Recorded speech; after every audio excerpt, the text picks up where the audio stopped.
Welcome to bird media. నేను మీ పవన్ కృష్ణమూర్తి. కరెక్ట్గా 2 రోజుల క్రితం మనం అనుకున్నటువంటి మాట ఇంకా మాట్లాడితే నిన్నే అనుకున్నాం చాలా క్లియర్గా ఈ కేసులోనే. అబ్బాయి వీళ్ళ అరెస్ట్ జరగదండి అని. ఇక్కడ కూడా ఇప్పుడు అదే జరుగుతున్నట్టుగానే కనిపిస్తోంది. ఎందుకు అనంటే జోగి రమేష్ అండ్ ఫ్యామిలీ వాళ్ళ మీద వాళ్ళ కోడల మేఘన గారు పెట్టినటువంటి కేసు 498A అంటే గృహహింస. సరే, గృహహింస ఆరోపణలకు సంబంధించి దాంట్లో అనేక రకాలు ఉంటే పోలీసులు విచారణ జరుపుతారు, పిలిపిస్తారు, కూర్చోబెట్టి మాట్లాడతారు, అంతా అవుతుంది. బట్ ఇక్కడ అంటే ఇన్ జనరల్గా చెప్పాలంటే ఒక సాధారణ పౌరుడి మీద ఈ వరకట్న వేధింపులు కానీ గృహహింస ఆరోపణలతో ఎవరన్నా ఈ 498A సెక్షన్ కింద కేసులు నమోదు చేశారనుకోండి, అక్కడ పోలీసుల కదలికలు ఎలా ఉంటాయనేది అందరికీ తెలిసిందే. ఫిర్యాదు వచ్చింది, కేసు నమోదైంది, విచారణ, నోటీసులు, అరెస్టు, అంటే వ్యవహారం అనేది చాలా వేగంగానే ముందుకు కదులుతుంది. Depends on the case. ఈ చట్టం ఎంత కఠినంగా అమలవుతుంది అనే దాని మీద దేశవ్యాప్తంగా చర్చలు, ఉద్యమాలు కూడా జరిగాయి. కేవలం 498A సెక్షన్ పెడితే చాలు తీసుకెళ్ళిపోవడం అనే దాని మీద. సో పోలీసులు అంత తొందరపడట్లా. అసలు ఏం జరిగింది అనేది విచారణ చేస్తున్నారు. కోర్టులు కూడా అదే చెప్పాయి. కానీ ఇక్కడ అదే చట్టం రాజకీయంగా పలుకుబడిన కుటుంబం దగ్గరకు వచ్చేసరికి మాత్రం ఎందుకు నెమ్మదించినట్లు కనిపిస్తోంది అన్నదే ఇక్కడ అసలు ప్రశ్న. ఇది వాస్తవం. సామాన్యుడి దగ్గరికి ఒక రోజు 2 రోజులు ఈ విధంగా అవుతుందేమో, కానీ 4-5 రోజులు అవుతున్నా కానీ వీళ్ళ దగ్గరికి వచ్చేసరికి మాత్రం ఎక్కడ కదలట్లేదు అన్నటువంటిదే ప్రశ్న వస్తుంది. మాజీ మంత్రి జోగి రమేష్ కానీ ఆయన కుమారుడు జోగి రాజీవ్ కుటుంబ సభ్యుల మీద ఇబ్రహీంపట్నం పోలీసుల స్టేషన్లో తీవ్రమైన ఆరోపణలతో కేసు నమోదైంది. బాధితురాలు వాళ్ళ కోడలే మేఘన ఫిర్యాదులు, వరకట్న వేధింపులు, శారీరక మానసిక వేధింపులు, ఆస్తి డిమాండ్లు, హత్యాయత్నానికి సంబంధించినటువంటి ఆరోపణలు అందులో ఉన్నాయి. ఆల్రెడీ మనం చూసాం. ఇన్ని తీవ్రమైనటువంటి ఆరోపణలు అందులో ఉన్నప్పుడు అసలు దర్యాప్తు ఎక్కడుంది, అరెస్టులు ఎందుకు లేవు, పోలీసులు ఏం చేస్తున్నారు అన్నటువంటి ప్రశ్నలు సహజంగానే కనిపిస్తూనే ఉంటాయి. అయితే ఇక్కడే సామాన్యులకు వచ్చేటువంటి అనుమానం, ఇదే ఒక సామాన్యుడి మీద కేసు అయితే మాత్రం చట్టం తన పని తాను చేసుకుంటుంది. కానీ పలుకుబడి ఉన్న వాళ్ళ మీద కేసు అంటే చట్టం తన పని తాను చేసుకుంటుంది, కాస్త టైం పడుతుంది, చేస్తుంది. ఇక్కడ ఎవరిని కూడా అపహాస్యం పాలు చేయడం, అగౌరవపరచడం చేయట్లేదు. కానీ డిలే అనేది కాస్త ఎక్కువగానే నడుస్తుంది. ఇది చట్టపరమైనటువంటి ప్రక్రియలో భాగమా, లేదంటే రాజకీయ పలుకుబడిలో దొరికేటువంటి అదనపు సమయమా?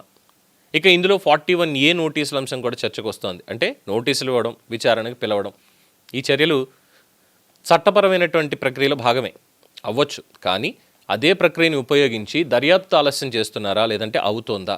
నిందితులకు ముందస్తు న్యాయపరమైనటువంటి రక్షణలు పొందేందుకు సమయం దొరుకుతోందా? అంటే ఇమీడియట్గా కోర్టుకి వెళ్ళిపోవడం. సామాన్యుడైతే స్టేషన్కి వెళ్ళాలి, కోర్టుకి వెళ్ళడానికి లేదు డైరెక్ట్గా. ఇక్కడ వీళ్ళు మాత్రం ఏంటంటే 2 రోజులు చూసుకొని అడ్వకేట్ని పెట్టుకొని అక్కడికి వెళ్ళి కోర్టులో బెయిల్ తెచ్చేసుకుంటారు ముందస్తు. సో ఆ తర్వాత బాధితురాలి మీద ఒత్తిడి తెచ్చేసి రాజకీయ పరిస్థితులతోటి వీటితోటి రాజీకి తీసుకెళ్లేటువంటి సిచ్యువేషన్ని క్రియేట్ చేస్తున్నారు. ఇదే ఇక్కడ పోలీసులు స్పష్టం చేయాల్సినటువంటి ప్రశ్న. దీనికి సమాధానం ఉండాలి. ఎందుకనంటే ఇది కేవలం ఒక కుటుంబ వివాదంగా కొట్టిపారేయాల్సినటువంటి విషయం కానే కాదు. ఒక మహిళ తీవ్రమైనటువంటి ఆరోపణలతోటి పోలీసులను ఆశ్రయించింది, ఎఫ్ఐఆర్ నమోదైంది. ఆరోపణలు అనేవి అక్కడ నిజమా అబద్ధమా అనేది దర్యాప్తు చేయాలి, అందులో తేలాలి. కానీ ఇక్కడ నిజంగా ఆరోపణల నిరాధారమే అయితే దర్యాప్తులో బయటపడతాయి. నేరం జరిగిందని ఆధారాలుంటే చట్ట ప్రకారం చర్యలు తీసుకోవాలి. అంతే తప్ప ఇక్కడ రాజకీయ నేపథ్యం ఉన్న వాళ్ళకి ఒక ప్రొసీజరు, సామాన్యుడికేమో ఇంకొక ప్రొసీజర్ అనేది ఉండకూడదని అందరూ చెప్తున్నారు. ఎందుకంటే చట్టం ముందు అందరూ సమానమే అనేది భారత రాజ్యాంగమే మనకు చెప్తోంది. మరి ఆ సమానత్వం పోలీస్ స్టేషన్ గుమ్మం దగ్గరకు వచ్చేసరికి మారిపోతుందా? ఇది రాజకీయ కేసు కాదు అని చెప్తున్నారు అంటే మరింత భయం ఎందుకు? నిజంగా తప్పు చేయలేదు అంటే దర్యాప్తును ఎదుర్కోవడానికి అభ్యంతరం ఏంటి జోగి రమేష్ అండ్ ఫ్యామిలీకి? నిజంగా ఆరోపణలు తప్పైతే పోలీసుల విచారణలోనే ఆ విషయం బయటపడుతుంది కదా. అందుకే ఇప్పుడు పోలీసుల మీదే అసలు బాధ్యత ఉంది. జోగి రమేష్ కుటుంబం మీద వచ్చినటువంటి ఆరోపణలు నిజమో కాదో ప్రజలు కానీ మీడియా కానీ కాదు తేల్చాల్సిందే. ఇక్కడ దర్యాప్తు తేల్చాలి.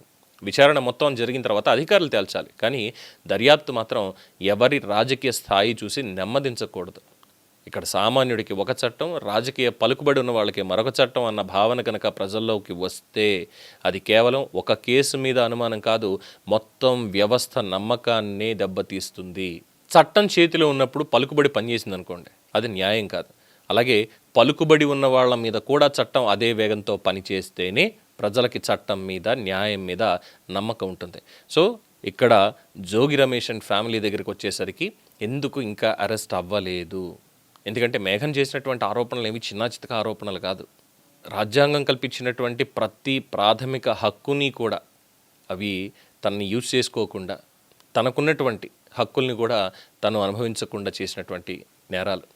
అలాగే చంపడానికి ప్రయత్నించడం, అటెంప్టివ్ మర్డర్ కేసు, మరి ఇన్ని పెట్టినప్పుడు ఆ మాజీ మంత్రి గారు అయితే అంటే నిజమే వాళ్ళ ఇంట్లో బాల్కనీలో కానీ లేదంటే బెడ్రూమ్లో కానీ ఏం జరిగిందో, అలాగే గోవా వెళ్ళినప్పుడు ఏం జరిగిందో, లేదంటే ఇక్కడ నార్సింగిలో ఉన్నటువంటి విల్లాలో ఏం జరిగిందో, వీటన్నిటికి సంబంధించి ఆధారాలు కావాలి అంటే పోలీస్ టీమ్స్ అనేవి వెళ్ళి అక్కడ చెక్ చేయాలి. అలాగే మెంటల్ క్రూయాలిటీ కింద వచ్చేటువంటి ఇంకొక పాయింట్ కూడా ఉంది. ఒక అమ్మాయి జీవితాన్ని, నిండు జీవితాన్ని నాశనం చేసేటువంటి విధంగా, అతనికి ఆ పొటెన్సిటీ అనేది లేదు, సంసారానికి పనిచేయడు అని తెలిసి మభ్యపెట్టి ఒక అమ్మాయిని పెళ్లి చేశారు. అది ఆ అమ్మాయిని తల్లి కాకుండా చేసేటువంటి ప్రయత్నమే కదా. మరి ఇది కూడా క్రుయాలిటీ కిందే వస్తుంది. ఖచ్చితంగా దాని మీద కూడా కేసు నమోదైతే అరెస్ట్ చేయాలి బేసిక్గా. కానీ ఇక్కడ మాత్రం అరెస్టులు ఇప్పటిదాకా జరగలేదు. ఎందుకంటే ఎగ్జాంపుల్ చూసాం కదా, తమ్మినేని సీతారాం కేసు, ఇక్కడ జోగి రమేష్ కేసు, రెండు కూడా. ఇన్ఫ్యాక్ట్ ఇంకా సీదిరప్పలరాజు కూడా తర్వాత అంటే అరెస్ట్ అయ్యాడు, రిమాండ్కి వెళ్ళాడు, అదంతా వేరు. బట్ బిఫోర్ దట్ చూసుకున్నప్పుడు అంటే వితిన్ సెకండ్స్ అరెస్ట్ చేసేమని కాదు. ఒక పిటిషన్ వచ్చింది, ఎంక్వైరీ చేస్తారు, చేసి దానికి అందులో పెట్టేటువంటి కేసులు ఏంటి, కంప్లైంట్ ఏ విధంగా ఇచ్చారు, దాని పరంగా వచ్చేటువంటి బిఎన్ఎస్ఎస్ సెక్షన్స్ ఏంటి, ఆ సెక్షన్స్ ప్రకారం అరెస్ట్ ఎలా చేయాలి, ఇది పోలీసులు నిజంగానే చూసుకుంటారు. దాంట్లో ఎటువంటి అభ్యంతరం లేదు, వాళ్ళ మీద సంపూర్ణమైనటువంటి నమ్మకం కూడా ఉంది. కానీ ఈ ఆలస్యం అనేటువంటిది, ఎందుకంటే గతాన్ని ఒకసారి నెమరు వేసుకోవాలి. ఆఘమేఘాల మీద అర్ధరాత్రిలో వెళ్ళి అరెస్ట్ చేసినటువంటి కార్యాచరణ ఎలా ఉంది అనేది. సరే, అదంటే రాజకీయంగా కక్ష తీర్చుకునేదానికి పోలీసులను ఉపయోగించుకున్నారు. కానీ ఇక్కడ ప్రభుత్వం రాజకీయ కక్షల కోసం పోలీసులను ఉపయోగించుకోవడం లేదు అనేది అందరికీ తెలిసినటువంటి విషయమే. వాళ్ళకి ఫ్రీ హ్యాండ్ ఇచ్చింది అనేది అందరికీ తెలిసినటువంటి విషయమే. అట్ ద సేమ్ టైం మిగతా వాళ్ళకి కూడా తప్పు జరిగింది అన్నప్పుడు ముందు విచారణ కూడా చాలా స్లో అవుతూ వీళ్ళు కోర్టుకి వెళ్ళి బెయిల్ తెచ్చుకునేదాకా, ముందస్తు బెయిల్ తెచ్చుకునేదాకా వెళ్తున్నారు. అరెస్టులు అవ్వట్లేదు అంటే ఇది సమ్ డిఫెన్సివ్ మోడ్ అనేది వినిపిస్తోంది ఖచ్చితంగా. కానీ సామాన్య ప్రజలకు ఆ డిఫెన్సివ్ మోడ్ అనేది ఎక్కడా లేదు అని చెప్పడమే ఈ కథనం యొక్క ఉద్దేశం. చూద్దాం మరి వ్యవస్థలు ఏ తీరున పనిచేస్తాయో. అలాగే మంచి ప్రభుత్వం కదా, అరెస్టులు అనేవి ఇందులో జరగవు అని అంటున్నారు. ఎన్నో కేసులు, కుంభకోణాలు అన్నీ బయటకు వచ్చినా అరెస్టులు పెద్దగా అయ్యిందంటూ ఏదీ లేదు. అది కూడా గమనించాలి. దీని మీద మీ అభిప్రాయం తెలియచేయండి. చూస్తూనే ఉండండి ది బర్డ్ మీడియా. ఈ వీడియో మీకు నచ్చినట్లయితే లైక్ చేయండి, షేర్ చేయండి, సబ్స్క్రైబ్ చేయండి. మరిన్ని అప్డేట్ల కోసం మా వాట్సాప్ ఛానల్ను ఫాలో చేయండి.